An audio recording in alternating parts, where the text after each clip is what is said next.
Olá, mulher linda, sábia e que edifica o lar. Eu sou Eliane Cristine e estamos lendo juntas o livro de Hernani Santos, Arrependimento Profundo e Eficaz. Esta leitura foi autorizada para a aquisição do livro. Entre em contato com a editora Vem. Leitura 41.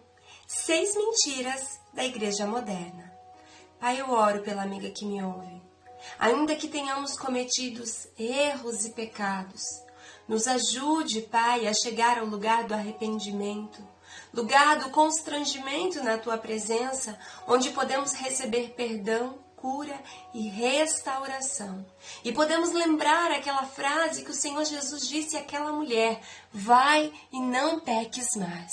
Que possamos seguir o nosso caminho sem olhar para trás, sem carregar conosco o pecado e também não carregarmos o remorso, mas o verdadeiro e genuíno arrependimento que produz vida, salvação e restauração, acompanhada de frutos deste arrependimento.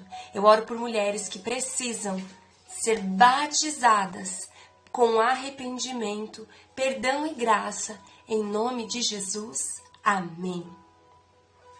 Quinto, reconciliação universal. A ideia de uma reconciliação universal promove uma mentalidade de liberdade total, afirmando que, ao final, todos chegarão ao céu pela morte de Jesus Cristo na cruz. Na realidade, o universalismo ensina que todos os caminhos levam a Deus. Haverá sofrimento no futuro, mas será apenas para purificar e não para punir, e que, no fim, todos serão salvos. Os proponentes da reconciliação universal apontam para os versículos que ensinam que Deus reconciliou consigo todas as coisas, quer sobre a terra, quer nos céus. Colossenses capítulo 1, versos 20. E afirmam que assim como em Adão todos morreram, em Jesus todos viverão. Romanos capítulo 5, do versos 12 ao 21. Qual seria a sua reação se alguém tentasse lhe provar que Adolf Hitler estará no céu? Você gritaria blasfêmia. No entanto, este é um exemplo deste ensinamento que tem vindo como uma avalanche sobre a igreja. Acrescente-se as camadas de lama que descem com as enxurradas, outros dados, e você verá que os fundamentos da fé estão deteriorados e que quando a tempestade vier, a casa ruirá. Sexto, ecumenismo disfarçado de unidade. Para mim, essa unidade moderna está disfarçada de ecumenismo e de apostasia. O que é a unidade bíblica? É quando professamos os mesmos credos, a mesma fé, é quando servimos o mesmo Deus, é quando estamos focados nos fundamentos da fé cristã. Quando devemos ter unidade? Quando professamos os mesmos fundamentos da fé não doutrinários, mas da fé tais como Jesus é Deus. Não adorará outros deuses além de mim. A Bíblia é a palavra de Deus. Ela não apenas contém, mas é a palavra de Deus. Cremos que Jesus em breve voltará. Cremos na existência de céu e inferno e que somente quem é lavado e remido no sangue de Jesus será salvo. Só Jesus pode perdoar pecados. Somente Deus é infalível. Salvação somente em Jesus Cristo. Quando não devemos ter unidade? Primeiro, com pagãos. O que é um pagão? É quem tem a prática de servir ou adorar muitos deuses, santos ou imagens. Isso é paganismo. Unidade com esse tipo de religião não será unidade, será ecumenismo. Para ter unidade, terá de misturar as crenças. É nisto que consiste o ecumenismo. Mistura de crenças para um bem comum. Segundo, com hereges. Paulo deixa claro que não devemos e não podemos ter aliança com hereges. Terceiro, com mundanos. Não se assenta em roda de escarnecedores. Não tem comunhão, unidade, luz com trevas. Você já percebeu que o mundo está se casando com a igreja? Até as músicas mundanas, não chamamos mais de mundanas, mas de músicas seculares. É ridículo. Temos de voltar ao Evangelho puro e simples de nosso Senhor Jesus Cristo. Subem a um altar e pregue a Bíblia, não as suas ideias. Pregue a Bíblia. Uau, aleluia! O Evangelho de Jesus Cristo. Em 1 Coríntios capítulo 15, do versos 1 ao 4, lemos assim: Também vos notifico, irmãos, o Evangelho que já vos tenho anunciado, o qual também recebestes e no qual também sois salvos, se o retiverdes tal como vos tenho anunciado, se não é que credes em vão, porque primeiramente vos entreguei o que também recebi, que Cristo morreu por nossos pecados, segundo as Escrituras, e que foi sepultado e que ressuscitou o terceiro dia, segundo as Escrituras. Nesta passagem, temos uma espécie de introdução ao Evangelho. Se formos sensíveis, iremos notar que o maior evento da história da humanidade pode ser descrito apenas nesses 4 versos. O que Paulo começa a nos ensinar aqui neste texto? Qual a importância de seu ensinamento aqui? Versículo 1, parte A. Lembrar-se do evangelho antes de anunciado. O que o Paulo anunciou antes? Paulo já havia pregado o evangelho de Jesus aos coríntios e muitos se converteram. Mas olha, agora o que ele está fazendo? Ele está repetindo. É interessante sempre repetir o Evangelho de Jesus. Repetir, repetir e repetir. Dê uma olhada no resto do Evangelho de Paulo, ele constantemente repetiu o Evangelho. Quando as pessoas precisam saber como ser salvas, ele proferiu o Evangelho. Quando os cristãos precisavam andar em santidade, ele proferiu o Evangelho. Quando precisavam ter mais amor, ele proferiu o Evangelho. Quando precisavam aprender sobre generosidade, ele proferiu o Evangelho. Quando precisavam aprender sobre perdão, ele proferiu o Evangelho. O Evangelho de Jesus foi o único ensino do ministério do apóstolo Paulo.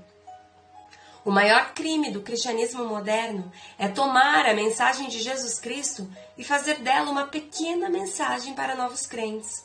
O que precisamos? Sim, de um povo que entenda o Evangelho, a tal ponto que não busque nada mais a não ser a pessoa de Jesus Cristo. Versos 1, parte B. Vós recebestes o Evangelho e permaneceis. Em dias atuais não é difícil fazer as pessoas virem à igreja.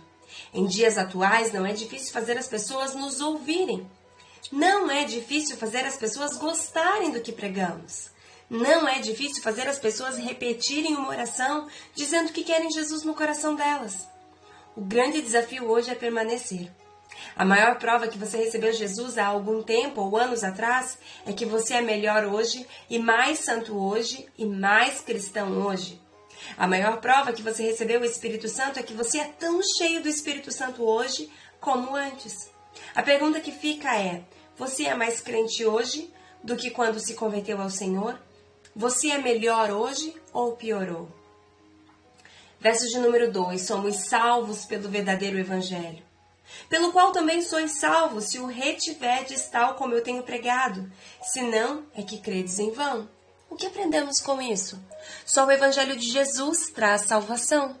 Não é de qualquer maneira que anunciamos o Evangelho que irá trazer salvação. Tem a maneira certa de pregar e uma única maneira.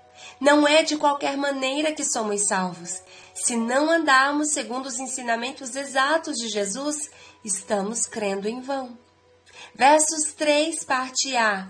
Paulo não mudou nada, porque primeiramente vos entreguei o que também recebi. Paulo não mudou a mensagem de acordo com a cidade que ele pregava. Ele não ficou querendo dizer as coisas fazendo rodeios. Ele dizia, ele não alterou nada, não trouxe nada novo, trouxe a mensagem como recebeu. O Evangelho não pode ser mudado a despeito de cultura, tradição ou religião. Assim como está, tem de ser anunciado, sem nenhuma alteração. Uau, glória a Deus! Aleluia por esta palavra, por esta mensagem que traz entendimento aos nossos corações. O Evangelho não é para afagar o ego de um determinado público. Nós não precisamos adaptar as palavras de Jesus para uma determinada região, população, segmento, etnia, bandeira, enfim. Nós precisamos pregar a palavra como ela é pura e simples, como diz o livro de C.S. Lewis, o Evangelho puro e simples. Nós precisamos anunciar o Evangelho de Jesus. sem querer florear, sem querer inventar modismo. O Evangelho precisa ser anunciado como ele está escrito, porque a palavra de Deus, por si só, carrega Deus. Carrega a essência de Deus, carrega o DNA de Deus. E a palavra que muda as pessoas não é o pregador, não é a história que o pregador conta, a ilustração, não é a maneira que o pregador utiliza, mas é a palavra de Deus pura e genuína, o evangelho da salvação que produz vida, redenção e restauração. Amadas ouvintes, voltemos ao puro e verdadeiro evangelho. Que o Senhor te constranja. Se você é uma mulher que fala da palavra de Deus, e lembre-se, todas nós, independente da área em que estamos inseridas, todas nós fomos chamadas para pregar o Evangelho. Pregue o Evangelho puro e simples. Anuncie as palavras de Jesus. Repita o que a Bíblia fala, porque é a palavra de Deus que tem poder para restaurar. Lance sobre as pessoas a semente da palavra. E essas sementes vão produzir frutos, como diz a Bíblia Sagrada, a 10, 20 e 30.